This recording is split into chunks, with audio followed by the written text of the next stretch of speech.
of the weaknesses I found in the DMBoK itself is that there's no real good guide for how you should read it and how you should focus your study as you pass through the chapters.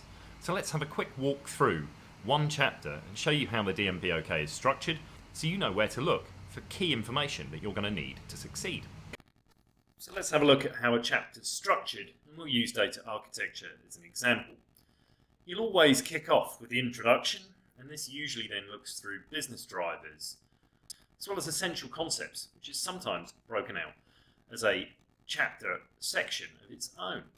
You'll often look at activities, the types of tasks that your people will be doing in order to roll this out, and you may look in the more technical parts of the DMBoK, both at tools that support that knowledge area, techniques to make the most of the tools and to make the most of the knowledge area itself, and then implementation guidelines often included in order to help you understand what it is you need to do and where you need to go.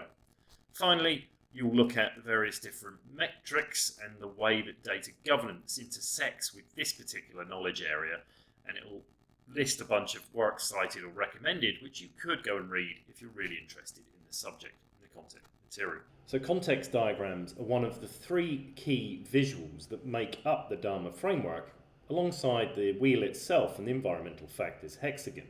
And Dharma wants you to apply systems thinking, to think about the systems of your organisation as a whole, and to understand the role of the knowledge area within that broader context. Let's take a quick look at how they are made up so you can use them to understand each knowledge area. So obviously any system has inputs. There are suppliers providing us with information, existing documentation, or elements from other knowledge areas that we need to begin our work.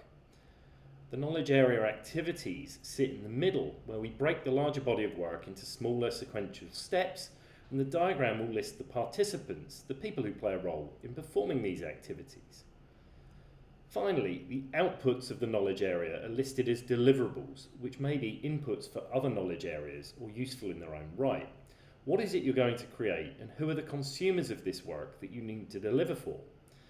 The context of the diagram is provided by the business drivers at the top, and you'll need to know the definition of each knowledge area according to Dharma, as well as the goals of performing this work.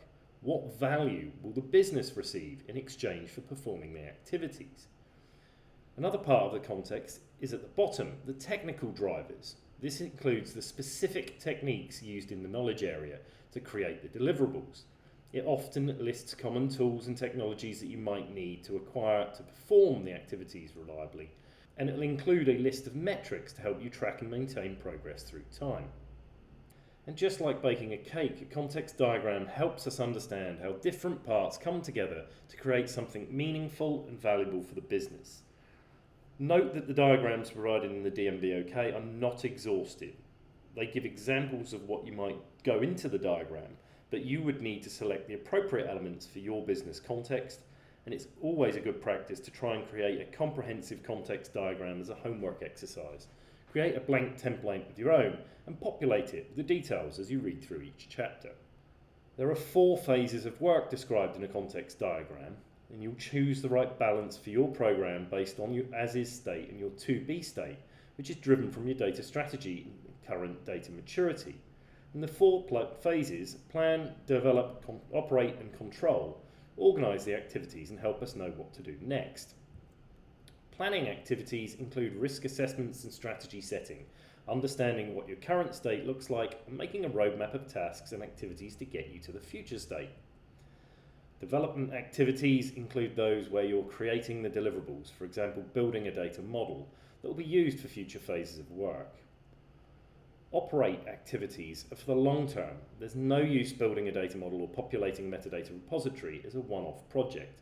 Data management's a program, so we need to continually use these artifacts in order to maintain standards and deliver value to our stakeholders. And control activities are where governance gets to ensure the plans are being followed and the standards that have been set are being adhered to. The third element of the Dharma framework is your environmental factors hexagon, and you will find this in figure 6 on page 36. It is supposed to help you understand the context diagram, but personally I didn't find it helps. For the exam, you need to know People factors are all about assigning the right roles and responsibilities for your program to succeed and managing the change in culture and activities that people in your organisation have to perform in future. Remember, data governance is all about organisational change management. Processes will need to change. You may need to adjust processes that capture or update data, for example, but you'll definitely be implementing new processes to govern and manage your data. And that includes learning the techniques to manage data listed in the DMBoK. And lastly, technology changes will have to happen. You may need to acquire new tools to help you perform the work. And in some cases, you may be delivering outcomes that are new technologies your business needs. So if you're asked about the environmental factors hexagon, remember it's all about people, process, and technology. Nothing more, nothing less.